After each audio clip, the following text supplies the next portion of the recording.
Yo, what is up, everybody? Welcome back to the channel. And yeah, so we had a few days of the ice, some freezing weather. Kind of enjoyed it, and then it got hot again. So it's over 80 degrees now, and the AC calls are coming back in. But in between, then I appreciate you guys for liking those videos that I had in between.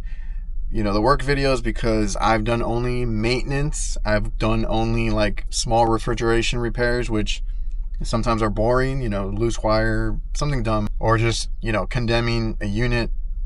So we go there, it's not even worth repairing or doing anything to, and they just buy a new one because they're so cheap. So it is what it is. And that's why I haven't posted that much, because the calls are a little different right now, and my day-to-day looks a little different right now. If I actually documented or posted more, you would see me a lot behind a desk, emails, invoicing, running our business through, the billing and everything that has to be done. On that end, taxes are coming up, content creation stuff that I have to deal with. So a lot of boring things, which is why I don't post like as often during this time. During the summer, there's plenty of content. So in this video, we got a call, and in the email, it's a weird one, but it's probably, I don't know, it might be a mistake, because they have to pick something. So I'm assuming in the drop down it said area too hot.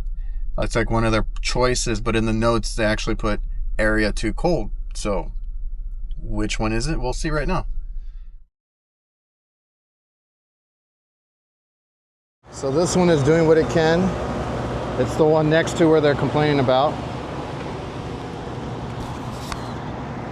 And I almost thought this is the one, we've been here before. This is the one that we patched the evaporator coil. So I was already worried that was going to be the problem. But she said in that area, this area, it is sweating. Like on the floor, it's so hot. I went down and made sure that we had all the thermostats calling. So this one should be on. And the front one, okay, that one turned on. So this is our culprit here. I might actually have a video for you guys. I thought this was like a callback. Maybe that evaporator leaked out again, but that one's working fine. So this one, we replaced the motor, but now nothing's coming on. All right, so we're gonna start seeing when we're losing the power.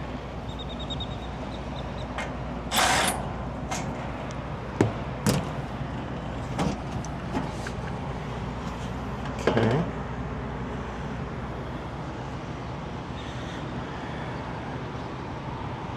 Nothing looks tripped. Don't see any shorts or burnt wire. But nothing's coming on, so let's check incoming power, see if we don't have anything tripped. We could have a shorted out motor, compressor, something like that, to where maybe we tripped the breaker, which I haven't checked yet. Okay, so we have 240 across.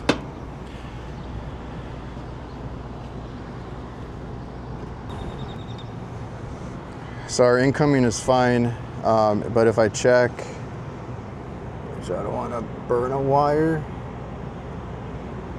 If I check on the coil there, we don't have anything. So we can go a little bit further. We still have our pressure switches, not unless we completely lost the charge here. That would be the only other thing that kicks it out. We can also check at the thermostat here.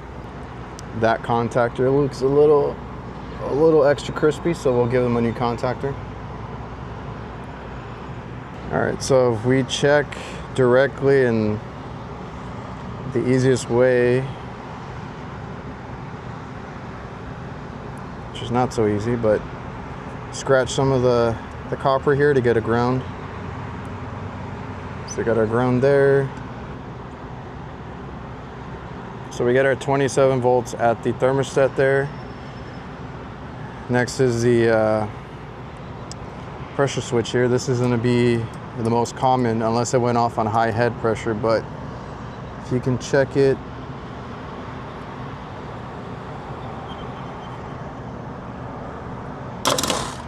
Oh, the All right, we got it on one side. which is supplying the 27, and then we just want to make sure that the 27 is coming out the other end.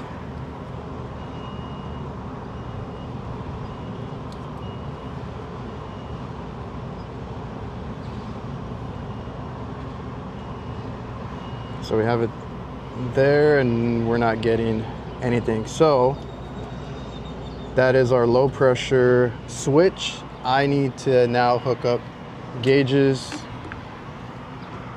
which is probably going to be that we're low on charge. If we do have pressure, then this is faulty.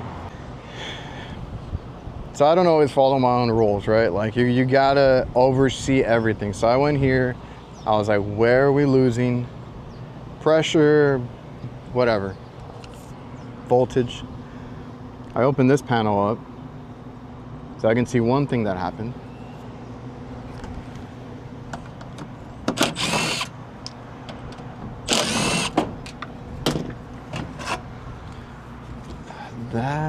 Why did that come off? Oh, there you go. So now we still got to check pressure.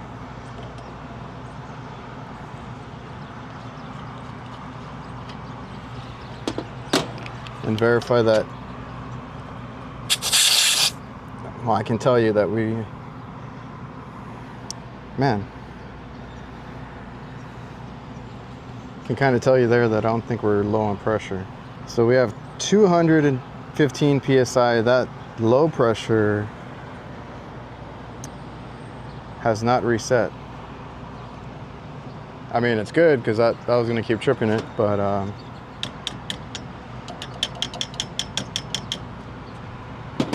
so we're gonna have to do 2 repairs.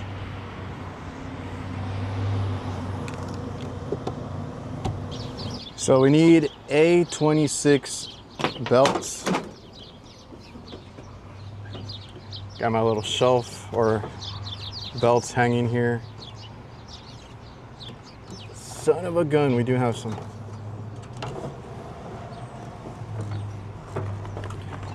They're in the way back because I don't really use these small belts too often, or not anymore.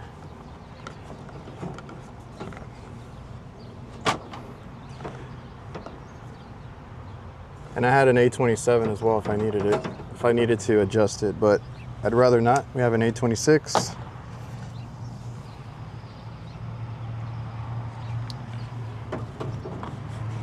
If you guys didn't know, you can also get these linked belts. Are adjustable. You just take out the links, match it up to whatever belt you need. So in an emergency, or if I need to go take or get the part, if I want to, I don't know, take a lunch or it's a weekend, I can put one of these in until I go get the belt.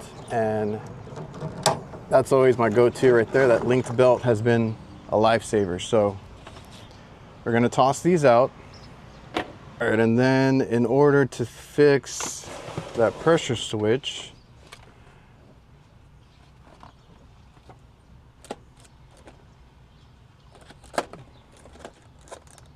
oh no, don't tell me I don't have any.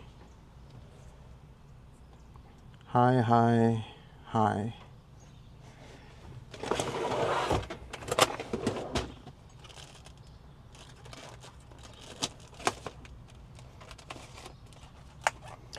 I might have to use this one.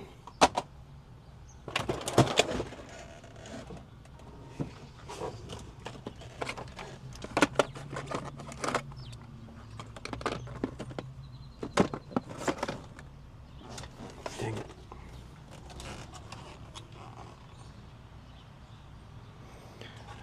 Can probably put this one in for now. I'm gonna have to go get a T also. I'm ran out of T's.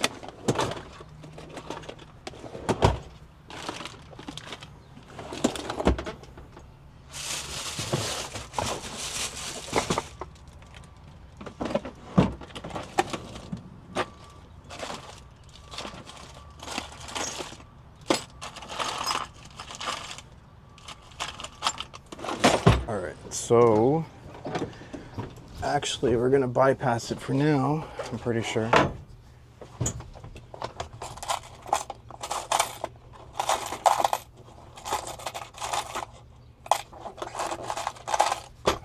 I only have these, so we're gonna bypass that pressure switch for now, and I'm about to go to the supply house. I have been meaning to stock up anyway, and I'll take note of what we need.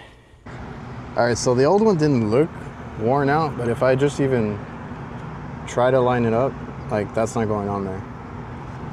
I know you shouldn't force them on anyway, but on this one, I don't work on a lot of these anymore. You loosen the bottom, and then we can adjust it. I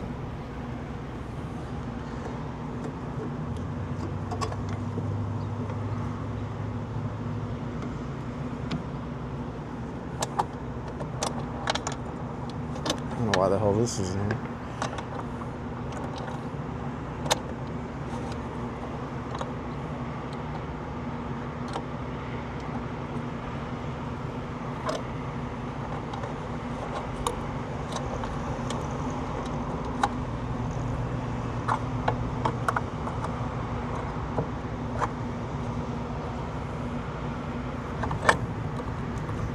And I think we're good. Next, we're gonna bypass this. If I can find the little thing that I brought. So then we just hook it up to the back there, and then we're gonna do this for now, because I need to go get this part.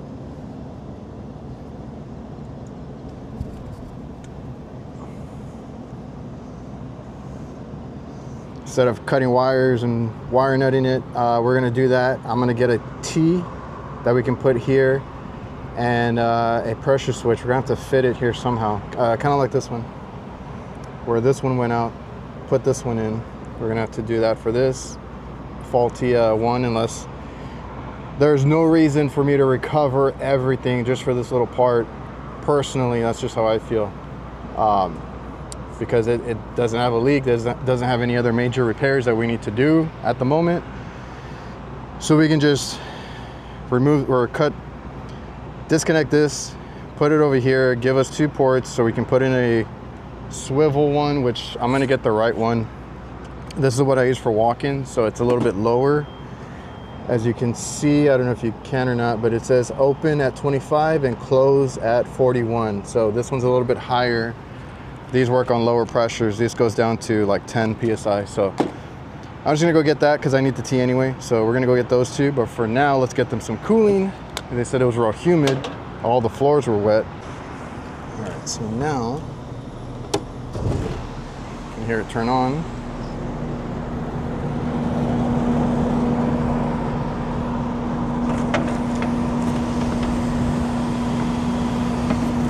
Everything good in there.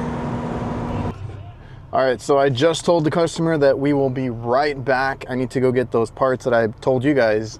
And it's actually cooling really well. I turned it on, I checked temp really quick so that they would at least be comfortable. And it's in the 60s, so it's trying to keep up. That is a hot area. We got a break right now. It got super cloudy, so it's not too bad. So I need to go do that. Probably have to take a lunch after that because that's gonna take some time for me to get that, install it.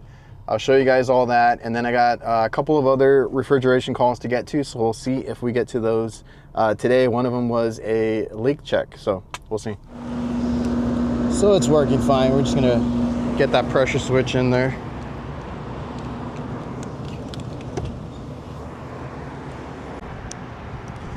All right, so we're gonna just put in what we need.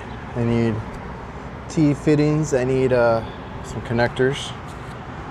And we're going to remove these and connect them to a new port. Now there's 2 different types of T's. There's actually like a straight up T that you can put, but I don't like the way that, we're gonna connect to it. So I'd rather do this one. This is pretty common of one that I use. It is just on its side instead. So if we put that, it'll be easier to connect a pressure control to either side. We'll see what fits best, and then the other side would be our port to hook up our gauges and stuff like that. So that'll be a lot easier.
All right, we got our contactor in. The old one, pretty toasty. Just make sure, you know, we don't have any callbacks. This is our new port. Everything's hooked up. Just zip tied it to the rest of the wires over here. Nothing's in the way. And if I need to hook up a gauge or anything, we got the port right here that has the straighter in. Typically on these, I don't put, or it comes with one, because they might interfere with each other when they're both depressed. So if you can, you know, don't put two in there. Like this one has a straighter on this side, but not on this side. So one's always going to be open. So wherever I put the pressure control, even though it has a depressor on it, that's the part that's open, because I need the other one to stay sealed there. And then just make sure you put your cap back, and that's it. You can do two different styles. I feel like this one worked out better because you can hook up a gauge or probe or whatever this way. This is not in the way of anything, this control right here. This is the closest one that we could get. It is a, I believe it opens on 20. Yes, I got it here. Opens on 20 and then it'll close up at 45. So as long as the pressure is above 45, which standing pressure we saw was 200, so it's well over 45. And when it runs, it's gonna run, this is the 410A system, around 150 to 120. So we're always gonna be on with this pressure control, not unless it drops drastically down to 20 PSI. I just tried to match up as close as I could to this one, where the cutout was 25. They didn't have one close enough. The closest was 20, so that's our cutout there. I honestly would prefer it higher, but that's what it was. That's what the original was. As long as we lose charge, we have a safety, and then put a little bit of nylog on here, make sure everything's tightened up. We'll leak test it really quick. And we already had one on this side, so now we had to do this repair on two sides. So we're good, just crimped in everything. I wanted to leave the original connector, so we crimped that in. And then we got our wires all tidy over here.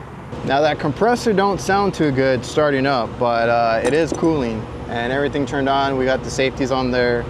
So they're not gonna complain. I might just write it up as you know, something that might need to be considered in the future is, you know, that compressor. But at that point, I think this unit's ran its course. It's getting up there. A lot of these are, well, this is an area that runs constantly. It's the front, it's the register area, the one they always complain about first. And you know, we've done a lot of repairs to it. Nothing crazy. The other one's the one that had all the patches that we had to do. So I think we're all good here. I'm gonna let it run. I'll do a final temp check, but if we're getting 60 degree, we'll probably get a little bit under that now that it's been running for a while. And I'm gonna go take a lunch and then get to the other calls that I have for today. We get our trash and we throw it away. We saw the belt that came off or broke, and we were able to fix that, even though that's not what caused it. It was it could have caused the low pressure to trip, and then maybe it giving out just got stuck. So, you know, just take your time. Slower pace, check everything. Don't be too slow, and you'll be fine. All right, so everything went really well. I'm going to, like I said, take a break, get back to the hospital. That's where we got work at right now. A couple of small reach-ins to work on, I think. I don't know if they're the big ones or the small ones, but not working, so I'm gonna go that way. And yeah, I wish I had brought my laptop because I actually have some stuff to catch up on. So I didn't think I was gonna be out all day today. It's been kind of slow. Like I said, maintenance. I finally finished maintenance. And then all these calls for ACs and small appliances just started coming in. So I'm gonna go deal with that, and then I gotta go back home and do some paperwork today. And then we got a leak check. I don't know if I'll get to it today or we'll do that tomorrow, but that'll be another video, because that was that fun one. It's not, I don't think it's leaking where I think it's leaking. It's an obvious patch that somebody did. And I'll have to do that probably in a separate video, but yeah, let's get out of here. All right, so as I'm taking my break, before I get to the next location, I didn't bring my laptop, right? A lot of our guys like to use laptops. They're older, you know, versus doing it on an app, because it's as easy as pulling up your phone to be able to invoice and everything. So the job that we just did, I'm gonna go in here, pick the client that we were just at, just make sure I set today's date so that I don't get confused. And then we can start adding our items. All our items are there already. So I'm gonna, select our labor, and then I'll add how many hours we did. And then I need to look for a contactor. So we already have some listed here. Just pick the contactor that we used today. Now look for a pressure control. We did a single pressure control that's already listed in here. I already have all the prices written out, and some of our guys also will input on like stuff that hasn't been inputted. They can do it on the field, and I've already kind of given them a formula of like how much to upcharge that kind of stuff. So we added a single pressure control and a belt. I almost forgot the belt. So I didn't have any spares. I'm just going to charge them for the belt that we did today. I already have a generic price in there. They all cost more or less the same, and then we're going to add all that to invoice. The only thing I have to do is change my labor. We were there a couple of hours. Save that, and what do you know, we made it right under our NTE, which is a not to exceed. If you do commercial, you got to get approval, and then a lot of times they put these caps on you. So I've heard of really bad ones, but our NTE for most places, not to exceed or not to go over, is 500. There's another one that they kind of just warn us about, that even if it doesn't mean that I can't do the job. I just have to make sure that I tell them there at the location, hey, it's going to be a little bit more, and anything up to 1,000, like on a service call, can be done with no issues, and I just have to get them to approve it after the fact on the back end when I'm uploading and billing them, when I have to send this out. So then anything after 1,000, like I said, is that other cap where that has to be quoted, that has to be approved, and I cannot just do it and bill it. Like that more than likely will not get approved unless it's pre-approved, right? So just think about it that way. So I saved everything that we did today. All I have to do is go to the bottom. There is a client message section, and I'm just gonna put, we came to check the unit. Checking the middle AC that wasn't working, very humid. Went up to the roof and opened up everything, and then found a bad belt and a sticking pressure switch. I'll write all that in there. And then we went ahead and changed out a worn out contactor. Now I'm a swipe to text kind of guy. That's a Google thing, but like I can write this out and be as detailed as I want as possible. They also have this little rewrite feature, so if you go in there, you can actually tell it to sound more professional, more happy, or make it shorter. So if I wanted to, I could hit more professional, and it's going to use AI to rewrite that for me. And it made it longer. It just says, our technician assessed the middle AC unit, which was not functioning properly amid high humidity levels. Upon inspection on the roof, the technician opened the panels and identified there's a whole bunch of other stuff. So that I can always go back to it to kind of keep it simple. The way I write it is like, I went up there, I checked this, I found this, replaced this. But if you need it to sound better, you can do that. And if you guys, like I said, a typical day in my life, I do a lot of this kind of business stuff. So if you guys are for those that are interested in knowing what runs our business, because I do a lot of this for our business, you can check the link in the description. It's a free trial and a discount for Hvacr. It's a CRM that helps us run it. We can schedule and do price listing and invoicing, quoting, and now it gets us Google reviews. They have a lot of AI built into it now, and more coming later, which I'm super excited for, because I was part of that inside meeting where they were telling us we can't say anything, but stuff was coming out, and I'm super excited for all that. So really happy with Hvacr. We're gonna be there at the AHR Expo. This is our first time going out to that, and they're gonna let me be there in charge of like printing custom shirts, giving away some swag and giving away a MacBook Air. So I don't know when this is posted, but if you guys are going or see me at AHR, I will be at the Jobber booth as well. So check that out. There's also a Jobber Summit. Just want to mention really quick, it's also on my website. It should be in the link in the description as well, that you can sign up and get, you know, advice from other business owners. And then it's going to be Gary Vee and Cody Sanchez, which a lot of people know those entrepreneurs. And that's kind of the vibe of it, just giving advice, taking questions. You can go into break rooms, I guess, where you can talk one-on-one with a lot of people.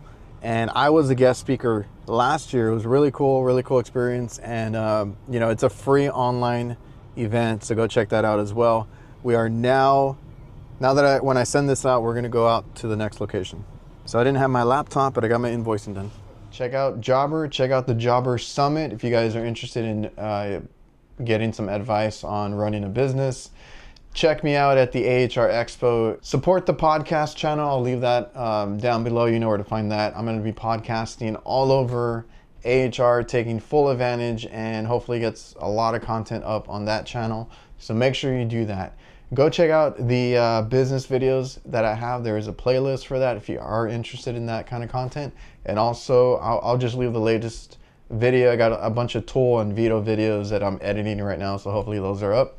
And like I said, subscribe to the podcast channel. See you guys.